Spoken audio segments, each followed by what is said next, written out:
The thing that I want people to know is that it's really DIY, and I really enjoy the DIY style. I don't have the high-tech technology within my room, but as long as you are there and you trust your gut, that's all you need to make a record.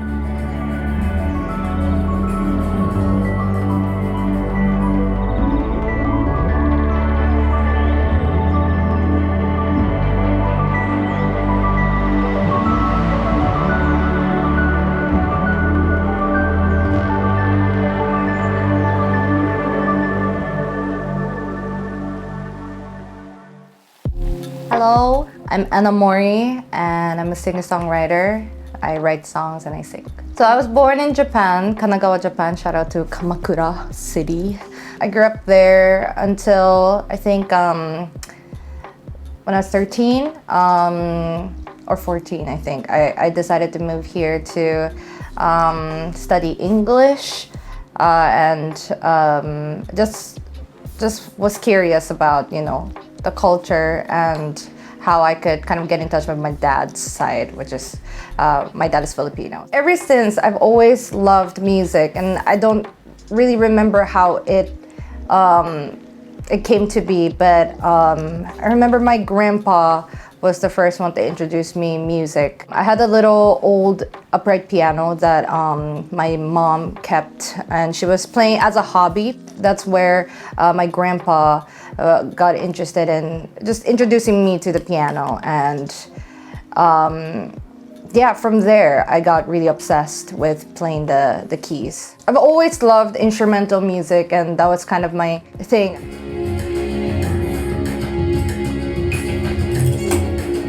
I love to compose instrumental music. Up until when I was in third year college, I had a project that I had to finish. It was like a thesis for all of us to make a 3-track EP. And I was really planning to do instrumental music, like parang piano composition or something like that I'm used to. But I've always wanted to write songs that has lyrics in it, and I've always loved songs. So I decided to challenge myself for actually, you know, releasing something that I've been keeping in my cupboard.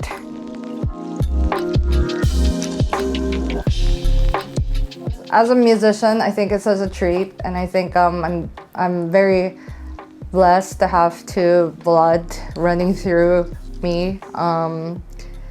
You know, especially experiencing different cultures. I think that is one of the most important things in my life that I got to experience that really had a big impact in my music. And I think that, you know, the more we create, the more we want to see the world, and the more we want to know about the world. And it's just really great, the fact that I got to, you know, experience both living in Japan and also living in the Philippines. And I take pride in both experience, yeah. It's always, you know, it's always just mixed. I can't really pinpoint which part of me is Filipino, which part is Japanese. I think it's just really mixed. And I remember, you know, even I was living in Japan, you know, Filipino culture was always with me because of my dad. And I live here, Japanese culture was always with me because I live in Japan as well. So it's always with me everywhere I go and whenever I write. Whether I like it or not, music has been a way of communication with myself and with others from me. I think music is the most accurate way for me to converse with someone.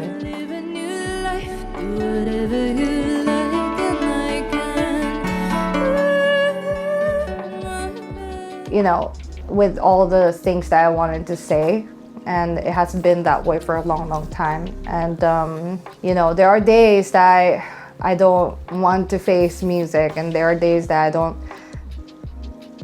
I don't have a good relationship, but it's kind of like, it's like a best friend that, like, sometimes you don't vibe with this person. Sometimes they're the best thing ever for you.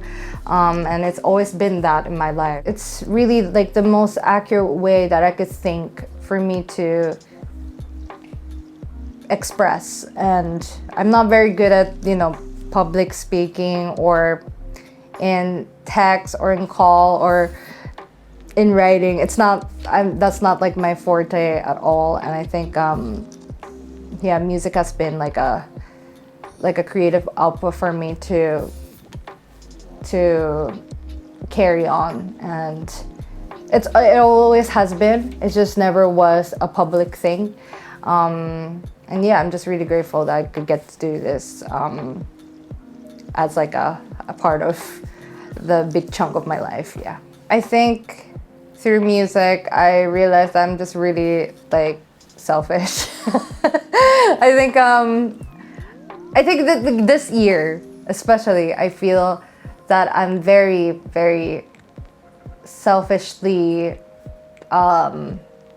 obsessed with music. And I think I had to come to terms. I had to kind of discover that through making the music that I like. I feel like I'm blessed enough to fairly be happy in my day-to-day life, and it's just, when I make music, there's so much that I want to say. Pala, the most exciting thing for me as a creative is when we're cooking, like when we're making something, and I almost love it as much as the show, or even the lunch, or even these things.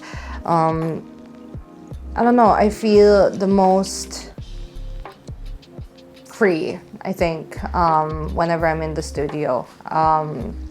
Almost more freeing than maybe being on stage, or maybe same level of freeness. But how would you describe the Anna that we see on stage and the Anna that we see like just taking life in her surroundings and stuff?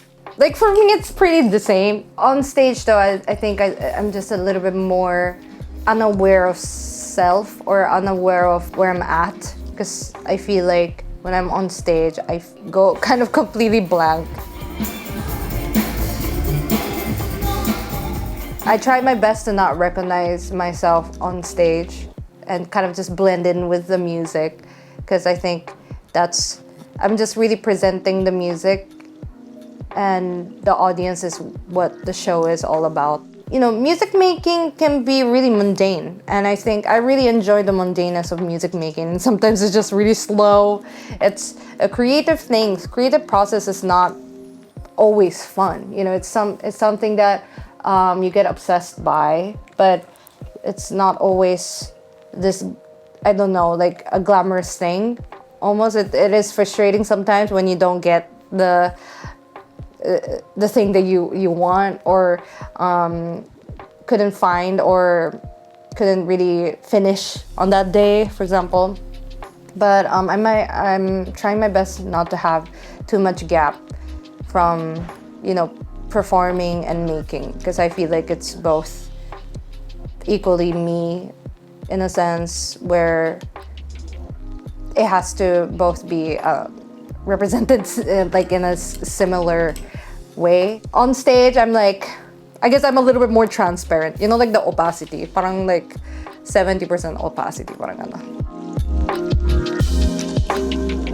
Well, Owen Row, initially it was like a big bundle of like the same, it's just like a big cyclical album. I was thinking of releasing it together, because all the songs that I wrote in Row and Or was written in the same timeline, in the 2-year span. And I don't know, it just gave me an inspiration to kind of separate the two, because it felt like Row and Or had a little bit of a different voice that I was using in terms of writing. Or is a little bit more, I guess, in my perspective, is a little bit more straightforward, and kind of not afraid of kind of using uglier words, in some people call it. And Row, it's a little bit more delicate. There's more metaphors into the storytelling. So it felt like for me, it's a different style of storytelling that I used in both. Or is it's kind of like a continuation of Row, which was released before, or it's another 6-track EP. But I would say the both EP just really is me kind of figuring out my 20s and how I understood them by living them at this moment of time. Like over the course of 2 years, I've seen like the early stage of my 20s and almost late stage of my 20s, and kind of, you know, understanding and kind of, it's my way of making sense of what I truly believe in now and what I stand by and what I don't stand by. And also it's about being okay with not knowing what the clear answer is for you.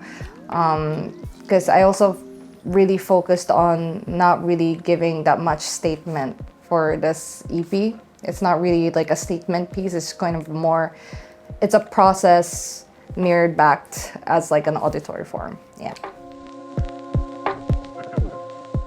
I see my record as like a character that I'm making, and like I have its own like its own character quirks and like likes and dislikes about this person. But I think Ro is this innocent, almost naive but childlike, but also not afraid of kind of expressing their emotions. I think kind of like child's book where it's a good storytelling, but it's also very innocent and childlike, and you know, very easy to understand and easy to kind of see its problems. I think that's kind of how I feel about Ro.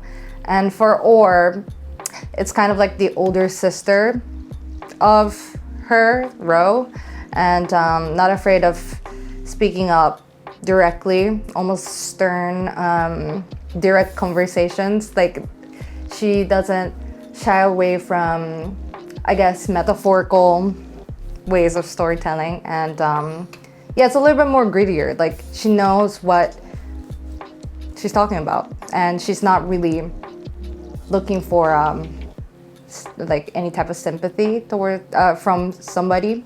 She's just really stern about her ideas, and yeah, that's how I feel about these two characters. And it's funny because like I write things in my notebook, and it started recently. I used Notes app for a long time, and that was the most convenient thing, you know, like I wanted to write it on the road, wherever I go, I have my Notes app and like I open it.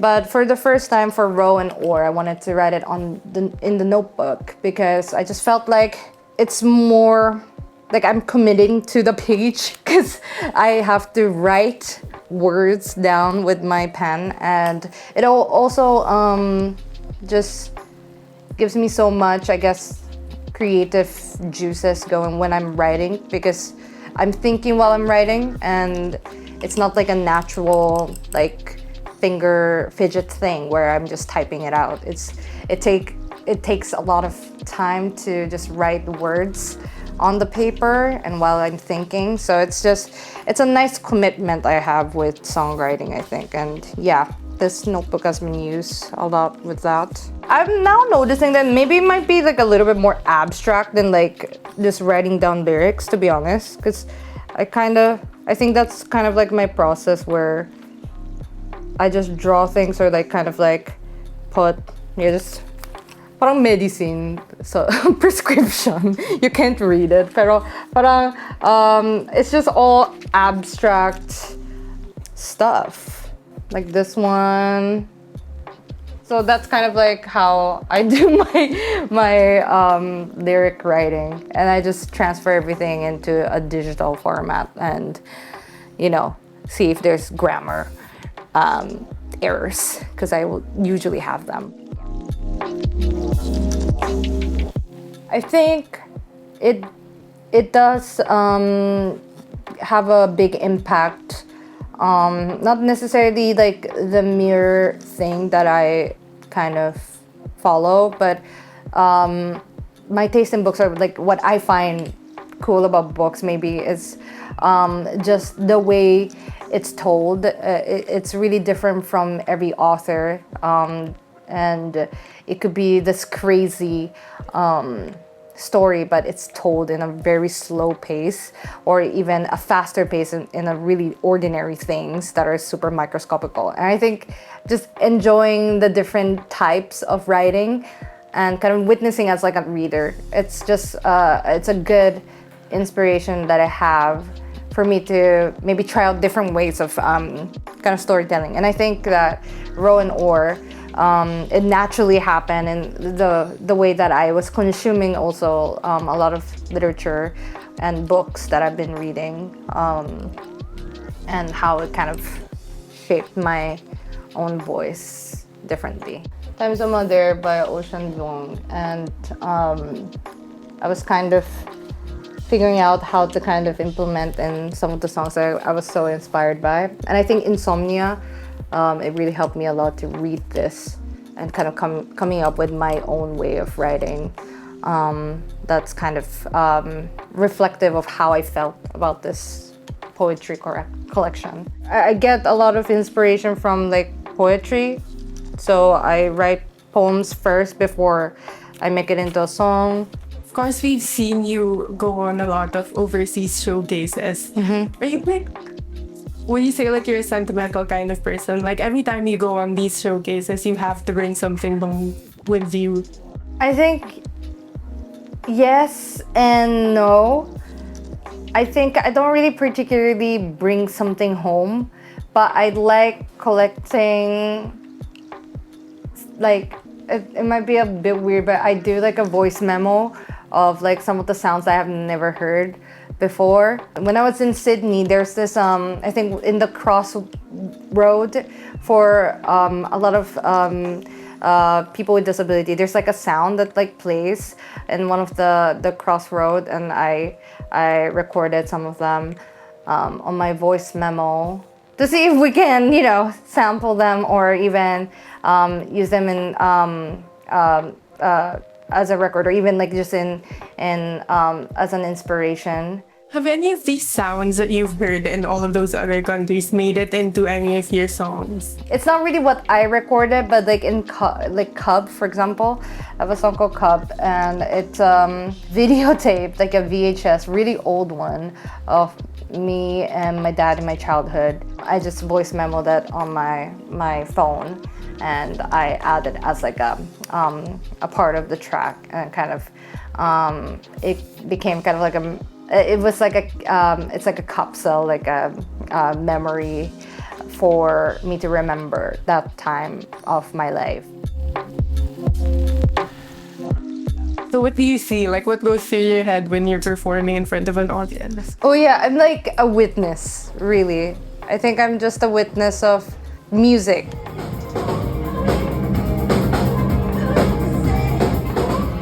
When I know that the music is reaching, I can see them in their faces, and I have astigmatism, but whenever I'm really close, I could really see their expression, and I'm just like a witness of something that's kind of divine. It's not necessarily me, it's just how music works and how music connects and moves people. And it's just really nice reminder that, oh yeah, like music, this is the reason why I am obsessed with music, and the music makes me feel that way, exactly that way. That's why I do this. And it's just a really great reminder of like why I do this in the first place. And also I think it's a good reminder of the power of music and how it's beyond my control almost, yeah.